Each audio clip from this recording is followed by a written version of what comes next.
தம்பி, தம்பி, எழுந்திருப்பா. பாத்துப்பா, பாத்து பொறுமை எழுந்து உட்காருப்பா. இந்த கசாயத்தை குடி.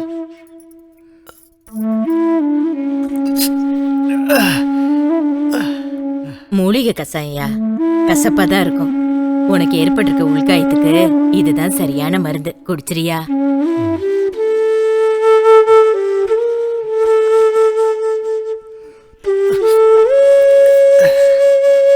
சொல்லுப்பா. எனக்கு நிறைய வேலை இருக்கு. நான் உடனே இங்க இருந்து கிளம்பணும். இந்த நிலையில நீ போக முடியாதியா? உனக்கு போட்டிருக்க கட்டும் உனக்கு நான் கொடுத்திருக்க கசாயமும் இன்னும் ஒரு வாரத்துல உடம்ப சரியாக்கிடும். அதுக்கப்புறம் போலாம் கண்ணு. ரொம்ப தேங்க்ஸ்மா. நீ ரெஸ்ட் எடுத்துக்க. சரிங்கம்மா.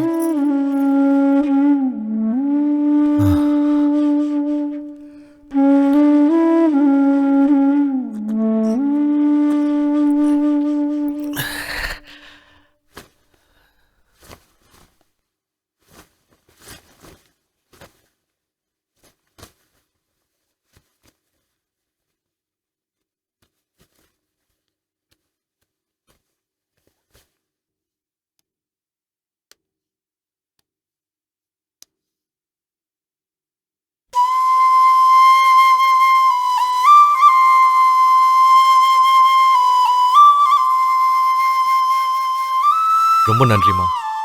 சரிம்மா, அப்ப நான் போயிட்டு வரேன். சரிப்பா, புறப்படுப்பா. நான் மறுபிறவி எடுத்திருக்கேனா அது உங்களோட கருணையால தான். இந்த உடம்புல உயிர் இருக்கிற வரைக்கும் நான் உங்களை மறக்கவே மாட்டேன். கடவுளுக்கு நன்றி சொல்லுப்பா, அது போதும். குப்பை தொட்டில போக இருந்த உன் உயிரை அவன் கருணையால தான் காப்பாத்த முடிஞ்சது. சந்தோஷமா போயிட்டு வா ராஜா. நான் தேடுறவரை சீக்கிரமா கண்டுபிடிக்கணும்னு என்ன வாழ்த்துங்கம்மா. மனசுல குழப்பம் இல்லாம தேட அவரை நிச்சயம் உனக்கு கிடைப்பாரு. ஆனா அவர் எங்க இருக்கான்னு தெரியலம்மா. கவலையை விடு, அவரை பத்தின விவரம் உனக்கு தெரியணும், அவ்வளவுதானே? ஆமாமா. என்னால ஆன முயற்சியை உனக்கு நான் பண்றேன்.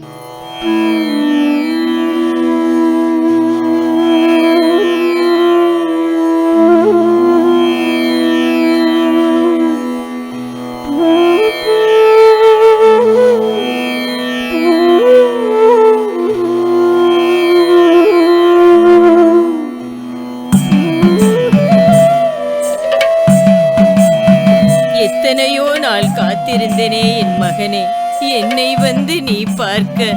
இன்னைக்குதான் வழி தெரிஞ்சுதா என்னிடம் தேடி நீ வர? நான் தான் வருவேன்னு உங்களுக்கு எப்படி தெரியும்? மறைக்கப்பட்ட உண்மைகளை இந்த உலகத்துக்கு எடுத்து சொல்ல யாராவது ஒருத்தர் வருவாங்கன்னு எதிர்பார்த்த எண்ணம் நிறைவேறிடுச்சு. அப்படி என்ன உண்மையை என்கிட்ட சொல்ல போறீங்க? எத்தனையோ கதை எழுதியிருக்க, பேரும் புகழும் வாங்கியிருக்க. ஒரு உண்மை கதை எழுத போய்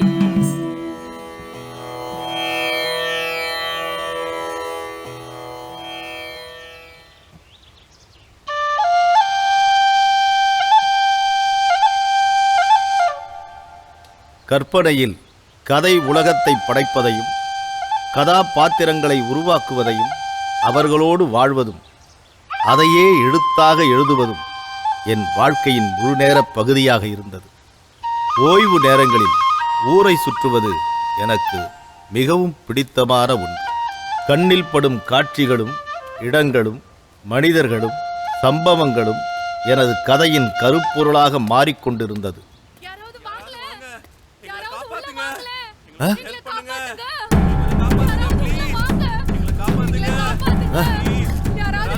யாரையோ அடைச்சு வச்சிருக்காங்க போல இருக்க.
கட்டுப்பாட்டை இழந்து இவர்களின் வாழ்க்கையை கதையாக எழுதி கொண்டிருக்கும்.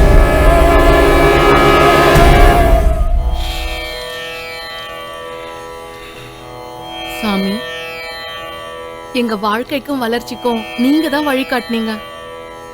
உங்களோட அருளால தான் எங்க வாழ்க்கையில ஒளி பிறந்துச்சு. இருந்தாலும் தீர்த்து கொள்ள முடியாத குறையினால எங்க மனசு சஞ்சலப்பட்டுக்கிட்டே தான் இருக்கு. அதை எப்படியாவது நீங்க தான் சரி பண்ணணும் சாமி. எந்த பிரச்சனைனாலும் என்கிட்ட மனம் விட்டு சொல்லுங்க. என்னால முடிஞ்சதை நான் உங்களுக்கு செய்யறேன். எங்களுக்கு ஒரு குழந்தை பிறந்துட்டா போதும் சுவாமி, எங்க வாழ்க்கை முழுமை அடைஞ்சிரும். நீங்க தான் எங்களுக்கு அருள் புரியணும். எந்த ஒரு பிடிமானமும் இல்லாத நிராதரவான எங்களுக்கு நீங்க தான் கருணை காட்டணும் சாமி. ஓம் மகா காளி தேவி, என்னை நம்பி வந்த இவங்களுக்கு நீதாண்டி தாயே வழிகாட்டணும்.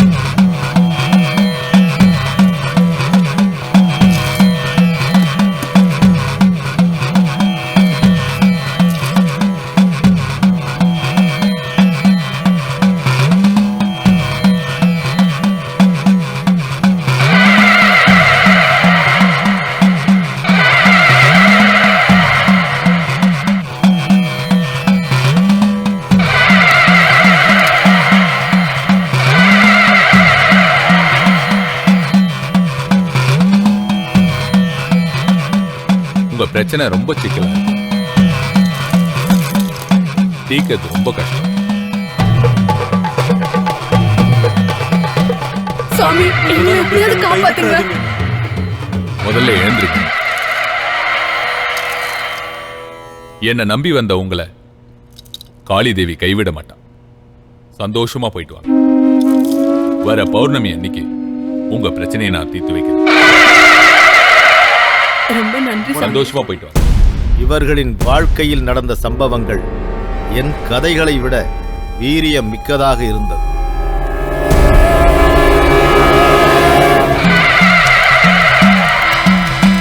ஓம் கூலியே நம, ஓம் காளியே நம, ஓம் பத்ரகாளியே நம, ஓம் லலிதாம்பியே நம, ஓம் நீலாகாயே நம, ஓம் நித்யாயே நம, ஓம் நீலஸ்தமே நம, ஓம் நிஷ்டாயே நம, ஓம் கும்பிராயே நம, ஓம் துர்பல ரக்ஷயே நம, ஓம் கம்பிராமயே நம, ஓம் பத்ருராயே நம, ஓம் பத்மயாயே நம, ஓம் ஜலாராமயே நம, ஓம் அம்பிகாயே நம, ஓம் ஹிதாயாயே நம, ஓம் முண்டிதாராமாயே நம, ஓம் கூலியே நம, ஓம் காளியே நம, ஓம் பத்ரகாளியே நம.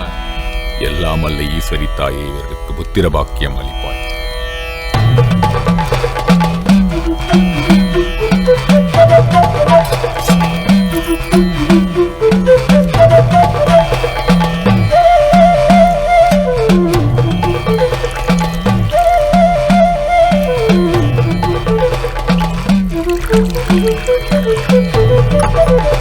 சர்வ மங்களம் உண்டாகட்டும்.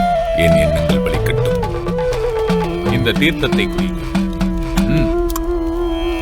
உங்களுக்கு நம்பிக்கையோடு குடியுங்கள்.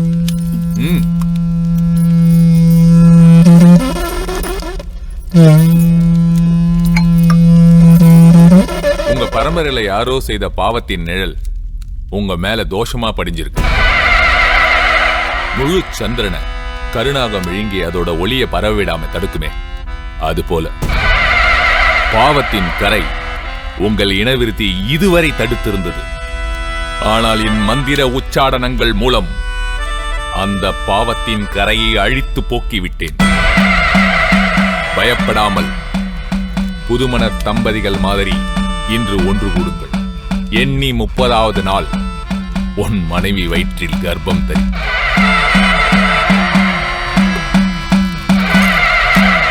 இதை உன் குழந்தை என நினைத்து படுக்கை அறையில் உன் பார்வையில் படும்படி இதை வைத்துக்கொள்.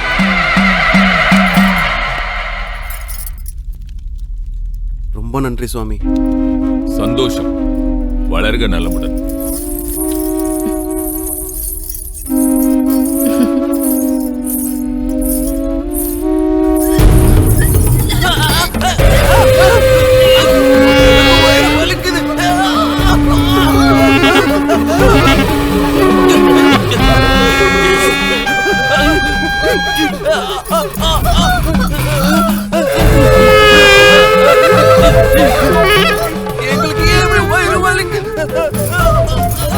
நாகப்பம்போட விஷத்தை எலுமிச்சம்பழத்துல ஊசி மூலமா ஏத்திருந்தேன். இன்னொரு 2 நிமிஷம் தான் உயிரோட இருப்பீங்க. எங்களுக்கு ஏன் இந்த துரோகத்தை செஞ்ச? இயற்கை என் மரணத்தை குறைஞ்ச வருஷமே தீர்மானிச்சிருந்தேன். அதனால என் விதியை நீண்ட நாள் நான் ஆசைப்படும் வரை நீட்டிக்க வேண்டும் என்று என் காளி தேவியிடம் வேண்டிக் கொண்டேன். நீ எத்தனை வருடம் வாழ வேண்டும் என்று விரும்புகிறாயோ அத்தனை மனித உயிர்களை எனக்கு காணிக்கையாக செலுத்து. அது போதும், உன் விருப்பத்தை நான் நிறைவேற்றுறேன்னு சொன்னான். அதனாலதான் உங்க 2 பேரோட உயிரையும் அவளுக்கு நான் பலி கொடுத்துட்டேன். அடுத்த ஜென்மத்துல உங்க விருப்பம் நிறைவேறும். காளி அருள் பாய்ப்பான். சந்தோஷமா போயிட்டு வாங்க. நாங்க சும்மா விட மாட்டோம்டா. உனக்கு கண்டிப்பா தண்டனை உண்டு. எங்களுக்கு துரோகம் பண்ண நீ தப்பிக்கவே முடியாது.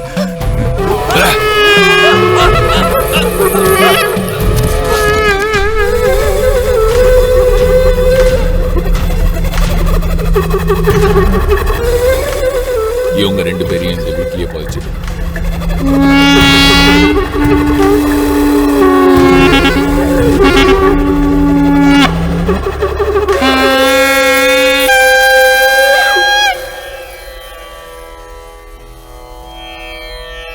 தேவி, இந்த துர் ஆவிகள் எந்த விதத்திலும் தீங்கு செய்யாதவாறு என்னை காத்தருள வேண்டும்.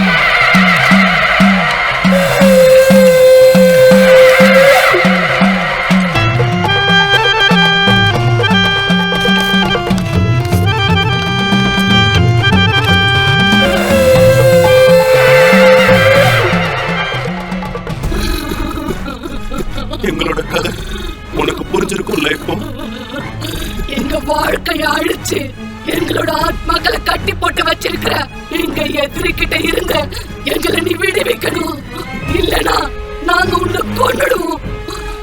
ஒன்ன மட்டும் இல்ல, இந்த கதையை படிக்க போற அத்தனை பேரையும் நாங்க கொன்னுடுவோம். என் உயிரை பத்தி எனக்கு கவலை இல்லை. ஆன்மாக்களை விடுவிக்கணும்.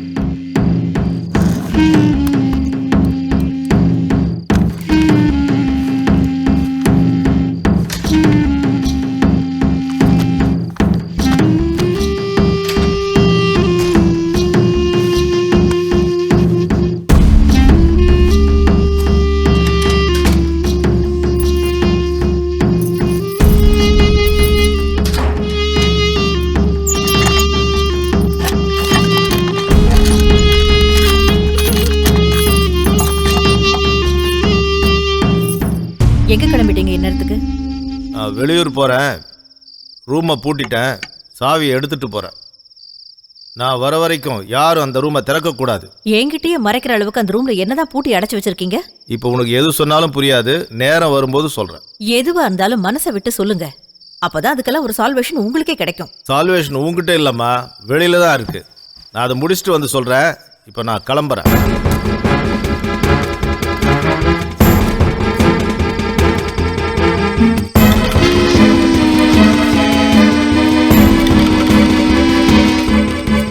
என் வாழ்க்கை முழுவதும் என்னை தனியா தவிக்க விட்டு போறதே இவருக்கு வழக்கமாயிடுச்சு.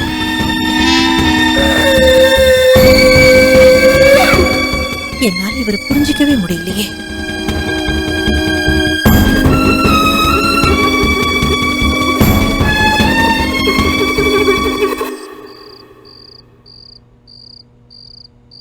சுவாமிஜி, உங்களை பார்க்க ஒருத்தர் வந்திருக்காரு. இப்ப முடியாதுன்னு சொல்லு. தொடர்ந்து 1 வாரமா வந்துகிட்டு இருக்காரு. உங்களை பார்த்துட்டு தான் போகணும் பிடிவாதமாக இருக்காரு. வர சொல்லு.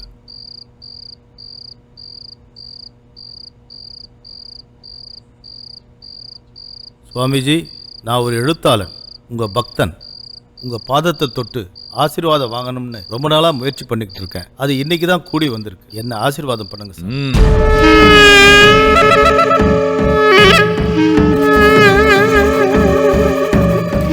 சுவாமிஜி, ஜவுளி கடைக்காரனையும் அவன் பொண்டாட்டியை கொண்டுட்டு அந்த ஆவிங்களை கட்டி வச்சிருக்கல, அதை விடுவிச்சிடு. ஒரு தடவை கட்டிட்டா அதை விடுவிக்க முடியாது. நான் சொல்றத செய்யலன்னா உன்னை கொண்டு விடுவேன்.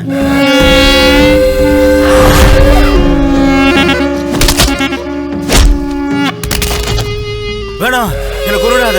வேணாம், எனக்கு கொன்னுடாத. கொன்னுடாத, எனக்கு கொன்னுடாத. எனக்கு கொன்னுடாத, எனக்கு கொன்னுடாத. வேணாம், வேணாம், வேணாம், கொன்னுடாத. எனக்கு கொன்னுடாத, எனக்கு கொன்னுடாத. வேணாம், என்னை விட்டு, என்னை விட்டு, எனக்கு கொன்னுடாத. வேணாம், கொன்னுடாத. வேணாம்.